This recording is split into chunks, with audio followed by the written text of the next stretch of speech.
Hi there. Just decided to do this just a few minutes ago. Been kind of looking around the conspiracy realm live hangout scene. It's gotten pretty disgusting, actually. There's a lot of people just sitting around talking about things that you wouldn't normally talk about in public, and it's pretty disgusting, some of it. And people getting tired of the drama and all that, and I've tried to leave that sort of realm many times, but there isn't much to turn to, and the problem is that it isn't the topic, it's the people. And I think almost there would be a I don't want to use the term market, but interest on any topic, just have people from wherever who can just get along. That would be nice. But anyway, time of year being close to what's just called Easter, I thought I would just fire this one up again that I did years ago. And I disagree with a lot of people on exactly what day Jesus was crucified and all that, but I called this the empty cross because people don't get the point of the cross as a Christian symbol. It's not in the Bible, as the Bible doesn't tell Christians to have any symbols. It doesn't tell Christians to have a sacred calendar. It doesn't even tell, to celebrate Easter or Jesus' birth or anything else, his birth or resurrection. You're just supposed to, that's the good news, but it doesn't say make a holiday out of it, hey, Mark? And so what I thought I would do is, since it's that time of year, is explain what it means to have the empty cross, because it's, people say, oh, it's a symbol of torture device. It's like, they don't get that this is empty. We don't leave him there. Some people do, but most of us don't leave him there because it couldn't hold him. He's alive. That's the point of the empty cross. And if he hadn't risen from the dead, even the Bible says, then we should be pitied more than all people because we believed a lie. So it's a really important thing. Nobody can claim to be a follower of Jesus, a Christian. That's what it means, Christ follower. And it is in the Bible twice, that word. Nobody can claim to be that without following the Jesus who rose from the dead. So the empty cross means that. And in the description I have, nobody saw it coming. I also have the link for this article. I said that in the description because that's what the New Testament says, that nobody saw this coming in the Old Testament. Hey, Zane. And that was part of the genius plan of it all. So what I thought I would do is go over this little thing that I wrote a while back and see if we can just have a reminder, I guess, more than anything else. So, we'll start off here with what year was Jesus born? And, I won't dwell too much on leading up to that, but the thing is that this is an evidence-based faith, and this is why I have such an issue with allegorization. I was watching a good video today. Actually, no, the best one was a website that had a very long article, almost a book-length article on why it's actually Gnostic to take so much of the Bible as allegory, because then you can make it mean whatever. And the topic was evolution creation. It was whether it's okay, people are trying to mash Genesis and evolution together somehow because they want both to be true. And one is not true. And the problem is with a lot of Christians who believe literally that Jesus rose from the dead, that's what you have to believe to be a Christian. They also believe in evolution, and they see that there's really no possible way to blend the two. And so they come up with really Gnostic ideas that really didn't come up with, but they think it's something new, that it isn't literal. None of it's literal. And as the article itself, or was the video, I forget which one, I did both today, pointed out, that actually, I think the video part was on SGT Report or something like that. It was one of their recent ones. They interviewed a guy on the evolution creation. And he pointed out that the problem is you don't know when to stop allegorizing. And I've mentioned Dr. Michael Heiser before had the same problem. He wants to believe in evolution, and he knows that Genesis can't be made to fit, so he allegorizes and says it's just a metaphor or something and not meant to be taken literally. Well, then you have to pretty much stop and ask yourself, why study the Bible? If it's an allegory, who cares? And if you cherry pick and say, well, Jesus rising from the dead was literal and it's a miracle, but I don't believe in anything else literal or miraculous, then you got a bigger problem. So the point is that the Bible is written in a sensible, down-to-earth way, God speaking to people as I would expect the real Creator to do. And if the text doesn't give you any indication that it's poetry or hyperbole or allegory or anything like that, then you can't take it that way. And people think that, well, since Jesus came, we'll get into the details of it here in a minute, but that makes everything after Jesus a metaphor or an allegory, which is not supportable. Evolution is just a belief. It's against science. There's a site called Science Against Evolution .info. It's hasn't been changed since like the 80s or something. It's really hard to look at, but it's got great content.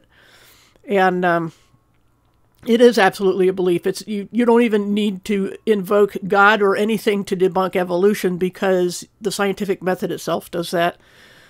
And I don't waste more effort than I need to. If somebody says they believe in evolution, I will only use what they consider authoritative science to debunk it, because anything else will just cloud the picture. So, hey, Daddy, and hey, righteous force.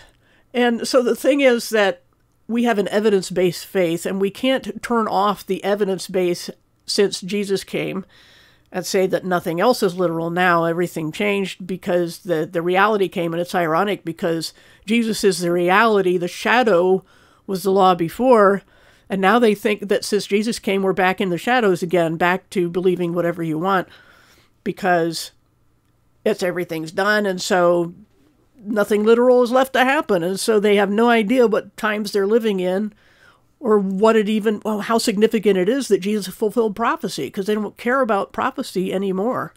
And I don't understand that attitude. So looking at this page, we got here, I try to go internal, external evidence on looking at when Jesus was born. And the issue is that we do have plenty of external evidence as well. I'll start with the internal clues from Scripture there. Point A, under what year was Jesus born? We know it was during the reign of Herod the Great, not Herod Antipas. And we got Scripture references there to anybody who wants to look them up. Who was to be involved in Jesus' trial, and whose rule would partially coincide with that of Pontius Pilate. Now, even secular sources have admitted that Jesus existed as proven beyond any doubt by his baptism by John the Baptist and his sentencing to death by Pontius Pilate. So these are real historical figures. If Jesus isn't real, neither is Pontius Pilate, neither is Herod, neither is anybody else, anybody that came before him. That's all just nothing. So if we accept that there is evidence for past events, then Jesus certainly did exist. And that's not the only reason, of course. But the thing is that these people, Herod and Pontius Pilate, were real historical figures too. And we know about when they lived, so we can know when Jesus lived. So also during the reign of Caesar Augustus, Roman history, that can be verified. The 15th year of the governorship of Tiberius Caesar, during the rule, like I said, of Pontius Pilate, and also someone named Lysanias and Quirinius over Syria. These are historical figures. You won't find another religious text that works so hard to tie itself into known, verifiable history. That's because they don't have any in those other books. It is just made up. But the Bible is different because it puts all these time markers and names. So this is one of the many reasons why the Bible stands out. So we have all of this evidence, and then we have more from secular history. We have Josephus putting Herod the Great's death in 1 BC, and I give the source there. Since Herod lived at least 2 years after Jesus was born, because according to Matthew 2:16, before he died, he put to death all the kids in Israel or the boys under 2 years old. So he had to have lived at least 2 years after Jesus was born. And so if he died in 1 BC, then the latest year for Jesus' birth would be 3 BC. So the BC AD marker was a little bit off when it was first set up, but we also have some astronomical events to look at. We'll look at in a second here, but let me look at point II here, and then I'll look at the chat for a second. The times of all the others are verified. When we know when Augustus lived, we know when Tiberius lived, Pontius Pilate, Herod Antipas, Lysanias. So we have all of this external evidence to go by when Jesus was born. And let me look at the chat real quick. Colloquial theories. Scientific theories are validated via experiment. Brainwashed to believe pseudoscience. Yeah. And I've been on channels that go on and on about what exactly is the scientific method, because it's really, really, really important. And knowledge in general, which is a more philosophical discussion, how people know what they know. I think I went over that in a recent hangout. The thing is that people have to ultimately just pick a starting point, and then all I ask anybody to do is be consistent with it. And if we do that, then, you know, if evidence means anything, then the Bible just stands out in every possible way. Let me do clues from astronomy, then I'll look at your question, Miss Mara. Good to see you. Josephus puts Herod's death after a lunar eclipse. Now that's something we can track down a little better, and there was a full eclipse on January 10th, 1 BC, a partial one on March 13th, 4 BC, and another full eclipse on March 23rd, 5 BC. So we've got those 3 points to pick from, and when we combine it with all the other things I just mentioned, then we have a pretty good idea of when Jesus was born. I think it was about 3 BC. And then we'll get into the time of year. But let me look at your question. Do I think dinosaurs were real? There were certainly dragons. Many cultures in the world, especially China, which has been fairly meticulous about keeping a history, is all about dragons. They were real creatures. As far as I'm concerned, the Bible describes, especially in Job, Leviathan and Behemoth. Behemoth almost sounds more like something like a brontosaurus, but Leviathan is absolutely a fire-breathing dragon that lived in the water or among the marshes. So those creatures existed. And we also know that reptiles will keep growing until their death. You know, they just never stop growing. So their environment determines how long they're going to live and how big they're going to get. And I think a lot of those bones that they find are just reptile bones or extinct animals of other sorts, because most dinosaurs are pieced together. Like, for example, they'll find maybe a few ribs in one place, and 2 miles away they'll find a foot bone, and 4 miles away they'll find a tooth. That's how they piece these things together a lot of times. The famous Lucy skeleton is from a widely scattered area. They just mix and match. They're like putting Legos together. They just pick up stuff and decide how old it is and then make it fit together. So the whole population of dinosaurs, all the names that you can look up in science books and things, so-called, most of that's probably fabricated. As far as what people say about museums, of course they're not going to put the real bones on display. Of course they're all facsimiles, or whatever you want to call them. They're mock-ups.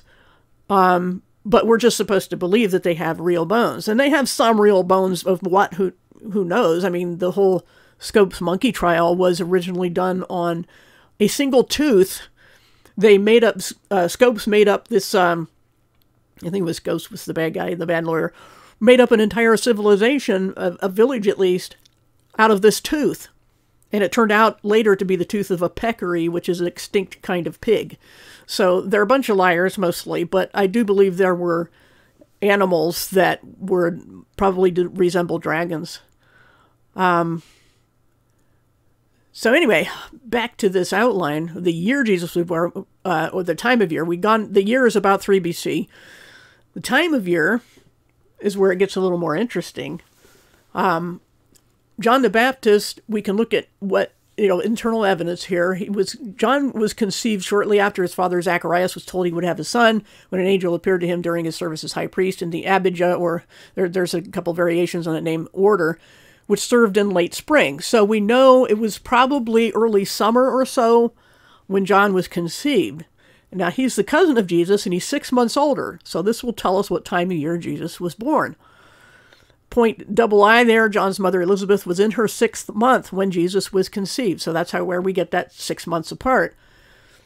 The next point, John was likely born in March. So if he was conceived in June, say, which is a fairly reasonable estimate, then he would have been born in March, and Jesus was born in September. And the last point there, the Apostle John used the word tabernacled among us in John 1:14, and that's the Feast of Tabernacles was in late September, early October. So I think John was telling us, using that term just because it was the Feast of Tabernacles when Jesus was born. So I think it's fairly certain that Jesus was born in the fall. You can also look at the next point B with the shepherds. Shepherds only watched their flocks out in the fields by night during birthing season, which was in the fall. Occasionally it could happen in the spring, but all other things considered, fall is much more likely. And the ordering of the census when Mary was due to give birth would not have been ordered so as to require travel in the cold of winter. So we absolutely rule out December 25th or anything like that. It has nothing to do with the Bible. People keep mistaking church history or tradition for what the Bible teaches, because they don't actually read the Bible, and their copy-paste hate sites don't tell them things like this, so they don't know about it. But, so we know Jesus was born in the fall of about 3 BC. As for his life as a child, we are told that he grew up in Nazareth, he became strong and wise and advanced in maturity, he attended the Passover each year in Jerusalem, and at age 12, he challenged the rabbis and pressed them with his intelligence and wisdom. That's all we know from internal evidence of Jesus' childhood between his birth and his being 30 years old when he started his ministry, because it tells us that too. We have some implied statements. He lived under the laws of Moses, of course. He went to the Passover every year. His family were devout Jews. They had to be for him to be the Messiah. So he lived under the laws of Moses. He never broke any of the laws, and he likely worked for his father as a carpenter or a builder. It doesn't necessarily have to mean a woodworker, but we don't know for sure. But he's some kind of fabricator. So he made things with his hands. And then we have point C there, activities outside of Judea that people make these claims. There are theories alleging that Jesus traveled to Europe or India. Only those theories never were offered until the late medieval period, and there's no evidence given. Theories alleging that Jesus studied with the Essenes only arose after the discovery of the Dead Sea Scrolls, and likewise supply no evidence of his presence there. Whether they talked about Jesus or not is beside the point. There's no evidence that he was actually there. And the last point under that, the people of his hometown took offense at his teaching on the grounds that he was unstudied and untraveled. We got 2 references there. So Jesus did not leave Judea. He just didn't. As for how long his public ministry was, we can look at when it began. He was about the age of 30, Luke 3:23. So that if you subtract from 3 BC, or add to, 3 BC, and remember, there's no year 0. So we can also figure that, people say he was 33 years old when he died, and this means it's for that. Nah, I don't think so. I think he might have been 32 at the most. But anyway, after his baptism and temptation was when his ministry began, and it was a week or so before a Passover. And I got references there to how soon it was to a Passover. So there's no possible half year. And why I bring that out is because people will say his time his ministry time was 3.5 years, because the preterists especially want to believe that his 3.5 years of ministry was when after he was cut off, so that was 70th week of Daniel, and that doesn't fit because there's no half year to begin with, because he was baptized. His ministry began very close to a Passover, and he was killed on a Passover, so there's no half year of any sort. And we can't be that sloppy trying to apply his life to the 70th week of Daniel. It just doesn't fit for a gazillion reasons, but that's one of them. When as I said here, point B, when it ended during the Passover, all 4 gospel accounts, and it was after at least one Passover, possibly 2, though it's unlikely that an entire year transpired between some feast mentions there in John 5:1 and 6:4. So I think he had a 2-year ministry. 1 seems too short for all the things he did, and 3 almost seems too long. So, and then point 5, when was he crucified? The year, Jesus was about 32 years old, given the length and starting age of his ministry. So if he was born in 3 BC, then the year would be 30 AD, not 32 or 33. He was 32 years old, but it was 30 AD. So 2030 AD would be 2,000 years since he was put on the cross. So whether that means anything, nobody knows, but just saying. And then the season, the first month of the Hebrew calendar, was called Nisan or Abib or Aviv, when the crescent moon was first sighted at the time of the barley harvest. Harvest was ripe in the spring, as specified in Exodus 12. There are people who are very adamant that there was, some of these feasts had a second feast for people who couldn't make the first one, and they're adamant that it must have been the second feast that Jesus was crucified during, and that would have been early summer. But not to mention the fact that why are they making such a big deal about it? The thing that Jesus had to do was fulfill prophecy, and he wouldn't fulfill it on an auxiliary feast. And I can write it better than I can say it. Auxiliary feast. He wouldn't come to the oh, you missed it feast. He would come on the main feast, and it was absolutely in the spring. So, and Passover was the first month of their year. There was later on, I think during the Babylonian captivity, there came up the I don't know, it's a secular, I think, is the one they have in the spring. I don't know. It's the biblical one starts in the spring, but they added another one that started in the fall. Hello, Truthers Truth. Good to see ya. So it's absolutely certain that Jesus was crucified in the spring on a Passover, not a secondary Passover, but the main one. And then as far as the day of the week, that's where it really gets gnarly. So I got a bunch of stuff here. Exodus 12 specifies the 10th of Nisan as when a flawless year-old male lamb or goat was to be selected for each family, kept under observation till the 14th to make sure there was no defects. And then at twilight, which is loosely defined, all the acceptable lambs or goats were slaughtered and eaten. And this marked the start of a 7-day period beginning and ending with a sacred assembly or Sabbath, and all the yeast had to be purged from every house for the entire 7 days. So the 14th, the day before, became known as Preparation Day. So you got rid of the yeast on the day before it started, so you were absolutely sure there was none in your house when the festival actually began. So the whole festival, though, was also called the Passover. The whole 7 days was referred to as the Passover. So regardless of the Gregorian calendar dates, the calendar we've been on, the preparation was the 14th and the Passover was the 15th. And keep in mind that being a lunar calendar, that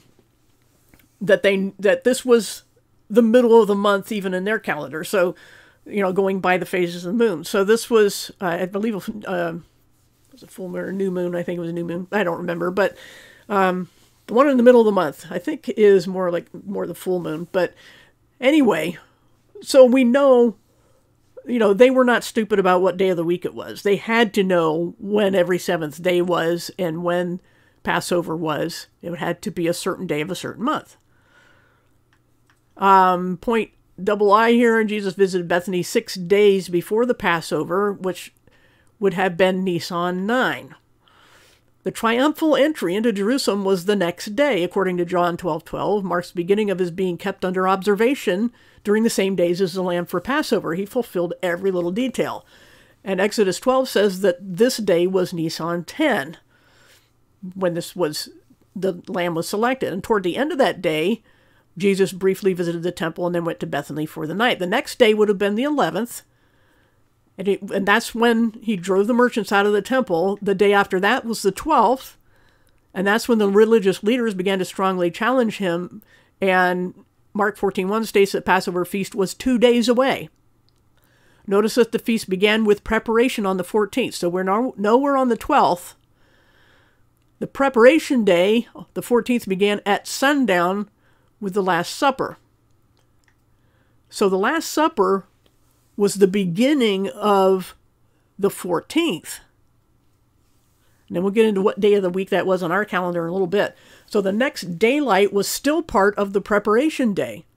And that's when Jesus was on those mock trials very early in the morning. Because, as in point 8 here, a 24-hour day in Israel began at sundown and was divided into segments called hours or watches as relates to guard duty. Each hour was really a 3-hour span, but it was known by its beginning. So the third hour in Scripture lasted from 9 o'clock to 12 o'clock, counting either from 6 a.m. or 6 p.m. They went by sundown, sun up, and that was 6. So the third hour would be starting at 9, and it lasted till noon.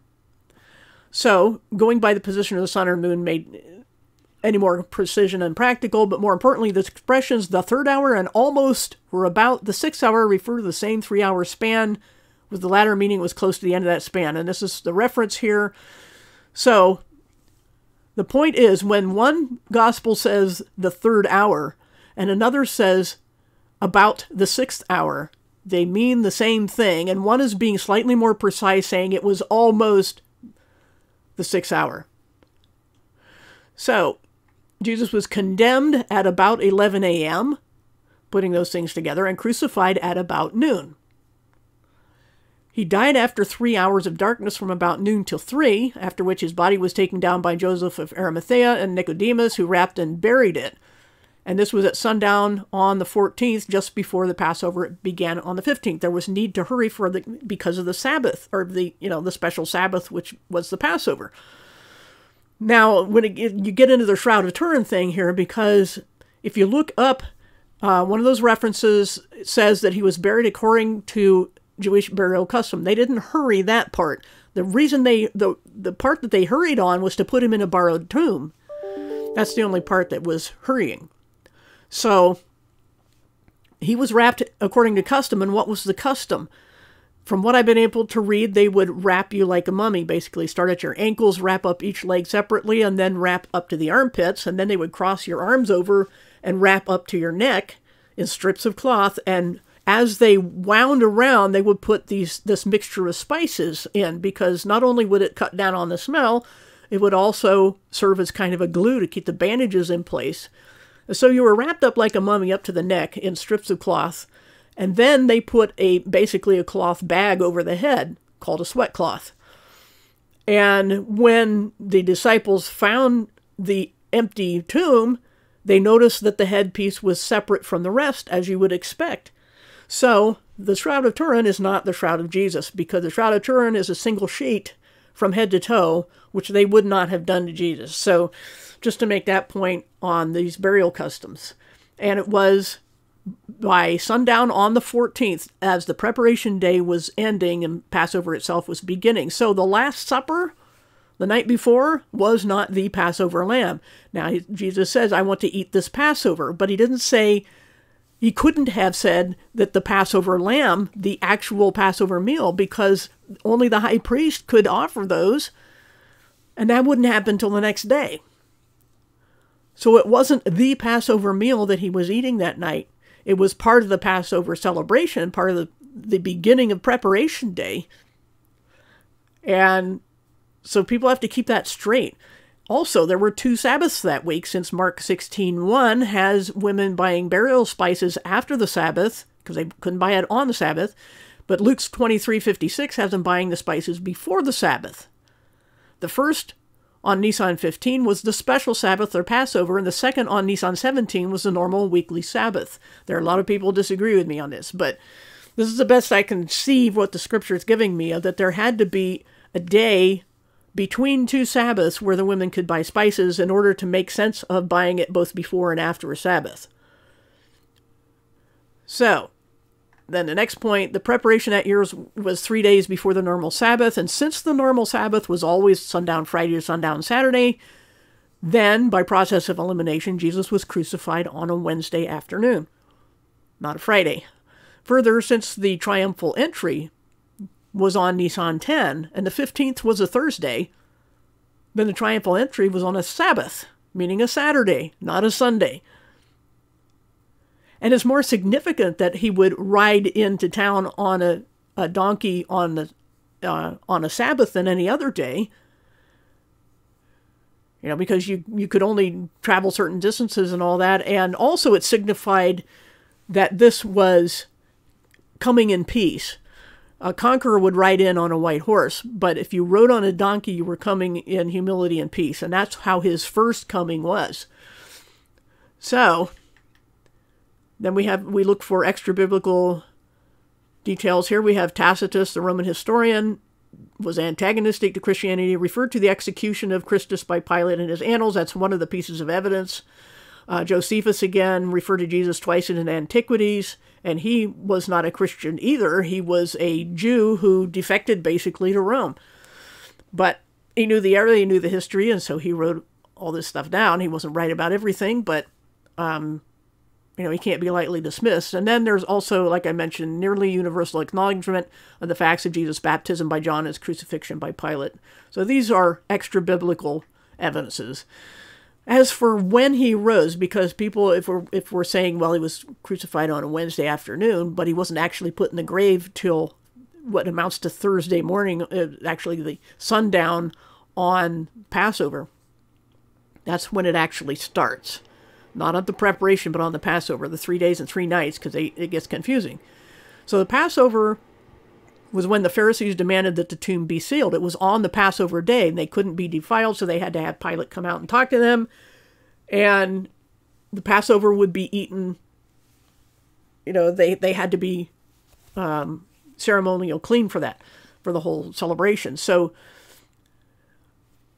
what I'm saying here is it may be from the time that they asked for the sealing of the tomb that the 3 days and 3 nights would start counting. And this would be the only way to reconcile that phrase 3 days and 3 nights or the third day, because the third day would be like, if this is Monday, then the third day from here would be Tuesday, Wednesday, Thursday. So if we counted from Wednesday, it'd be Thursday, Friday, Saturday. And there are people who believe he rose on Saturday. I don't. Because I think they start counting too soon. And we have to reconcile the third day and 3 days and 3 nights, which is very more specific. So, next point, while it's true that the Sabbath by itself could be simply another name for an ordinary week rather than just the Sabbath day itself, the plural was not, except as in the phrase Sabbath of Sabbaths, meaning a special Sabbath. The Passover itself was called the Sabbath of Sabbaths.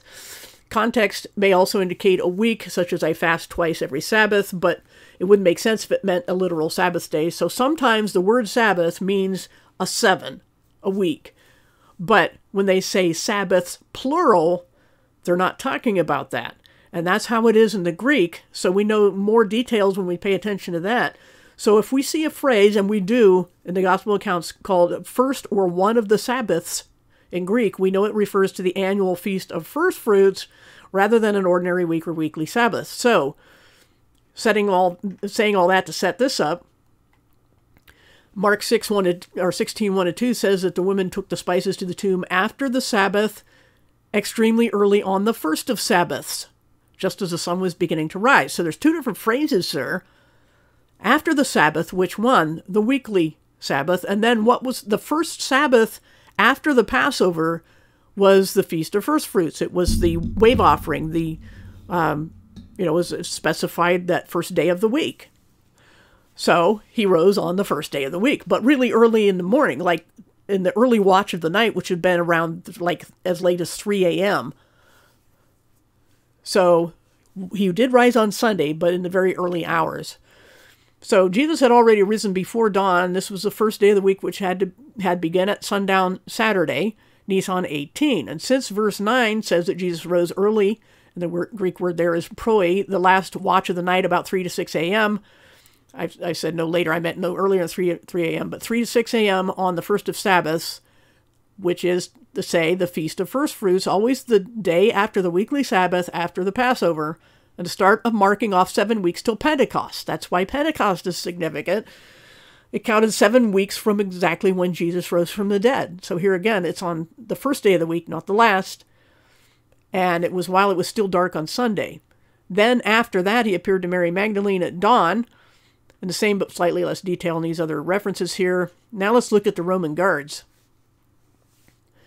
They were Roman soldiers, not Jewish temple guards, since the Jewish leaders had to ask Pilate for them. They wouldn't have had to ask the Roman governor for guards if they wanted their own temple guards. He wouldn't have cared.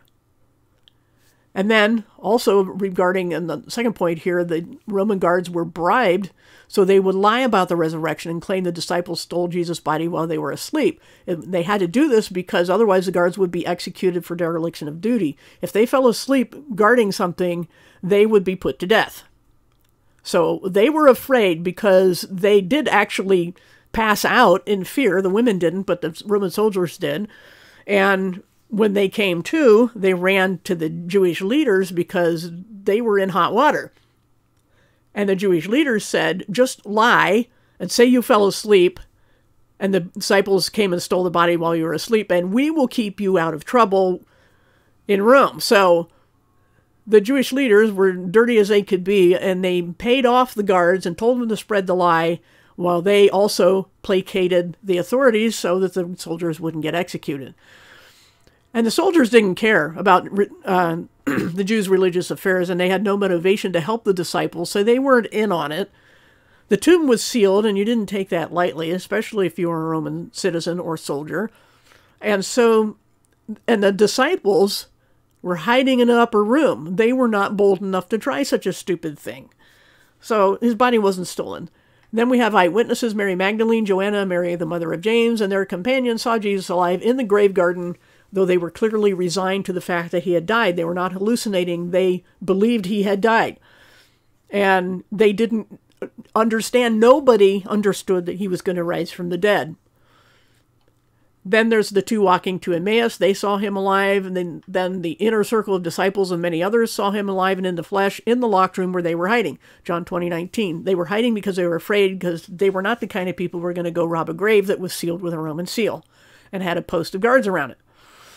So then, last point there, within 30 years of those events, 30 years, Paul wrote that over 500 people saw Jesus alive again after his crucifixion. So you can't ask for better evidence.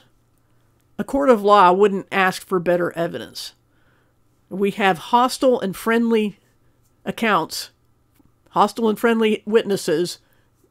All of the details and their testimonies add up, and their behavior adds up to Jesus actually rose from the dead. And as I've mentioned many times before, Simon Greenleaf, one of the founders of the Harvard School of Law, applied his legal methods to the four gospel writers to cross-examine them and to determine if they were credible witnesses. And as a result, he not only found that Jesus was not guilty of faking his death, but that Jesus actually did rise from the dead, and he became a Christian as a result. So that's the kind of strong evidence that we have. And if people dismiss that, then they better hope they never get in trouble with the law and find themselves in court, because people could just, decide that they're guilty without any evidence if that's the way they're going to treat Jesus.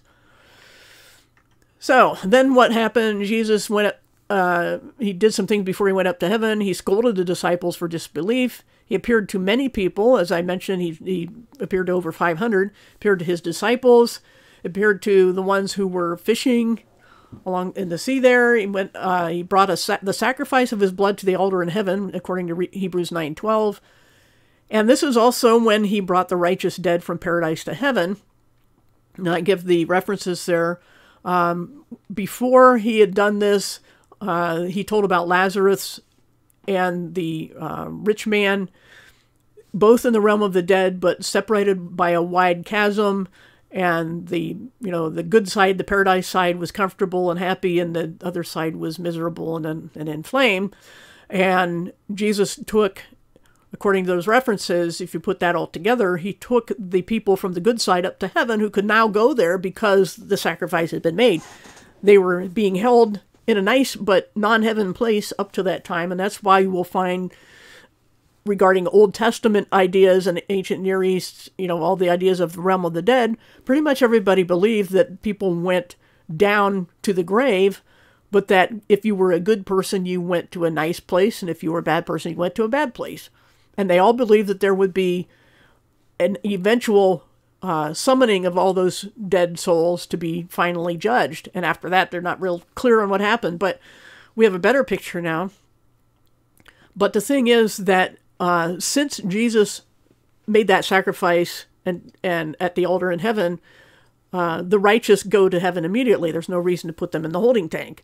And Paul also writes in 2 Corinthians 5:8 that to be absent from the body is to be present with the Lord, which doesn't make any sense to be happy about if you're going to be asleep.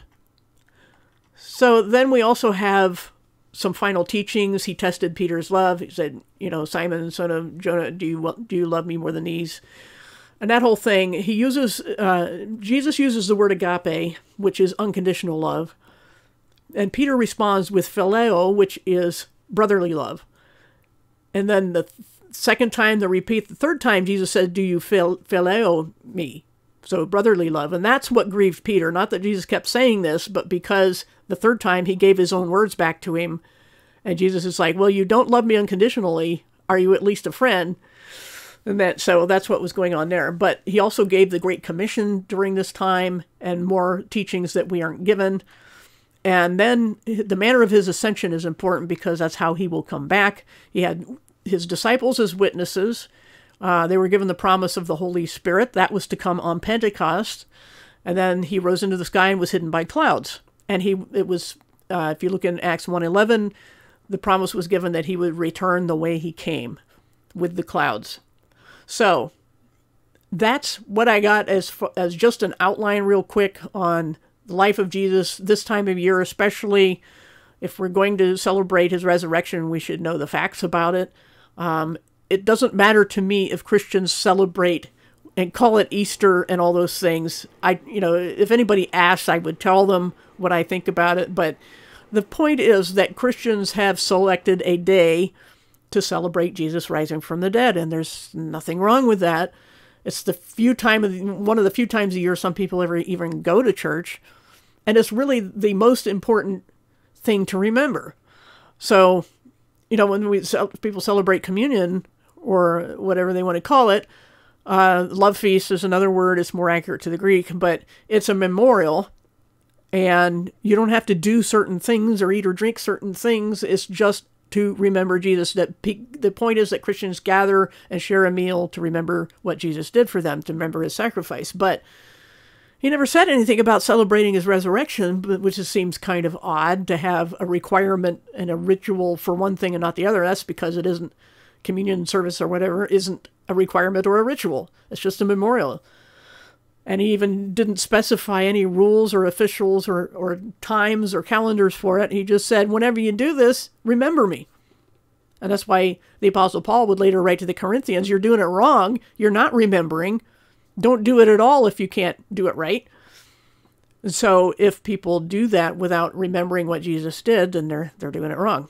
But anyway, the point is that this time of year, at least the Christian community should be remembering what matters the most and not divide and attack and belittle over differences, which is kind of back to when I started the Hangout, about just trying to find on any topic just people who can be reasonable and disagree on things without tearing each other apart.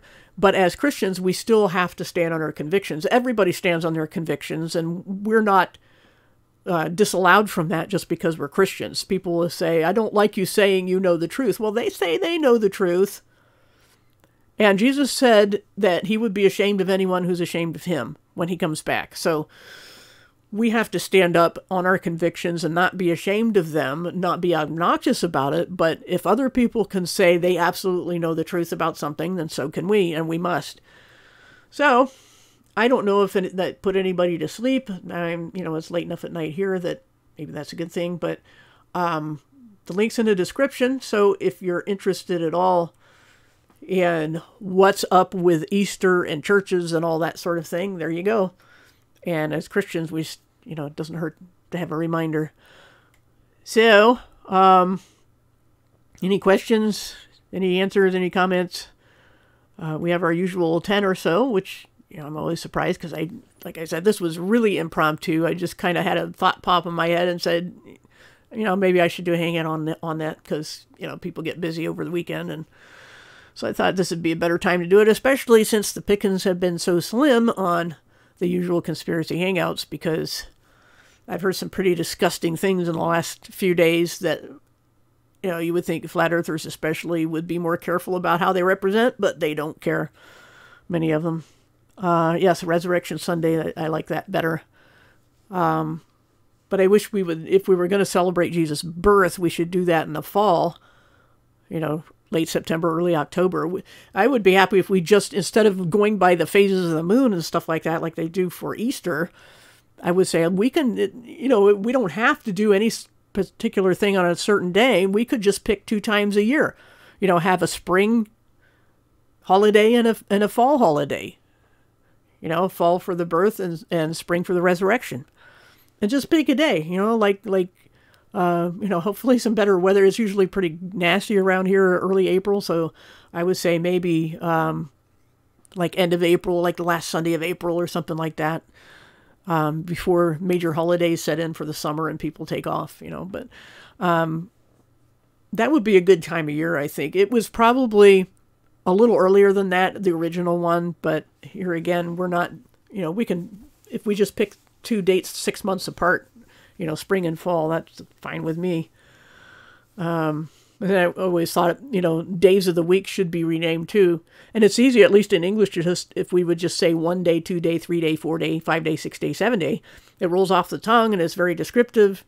And it isn't named after various gods, like Thor is what Thursday is named after. Odin is what Wednesday.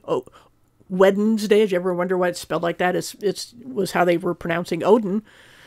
So we got Odin and Thor. We have Freya and, of course, Saturn. And then the sun and the moon. I forget who Tuesday is named after, but those are heathen god names. And same for the months of the year, too. Like January is named after Janus, the Roman god that had 2 faces. One looked back and one looked forward. And the years always used to start in the spring. They should start in the spring. That's when the earth comes back to life again. And days should start, I would think, at sunrise. Why start a day in the middle of the night? It never made any sense to me. But anyway, that's all I got.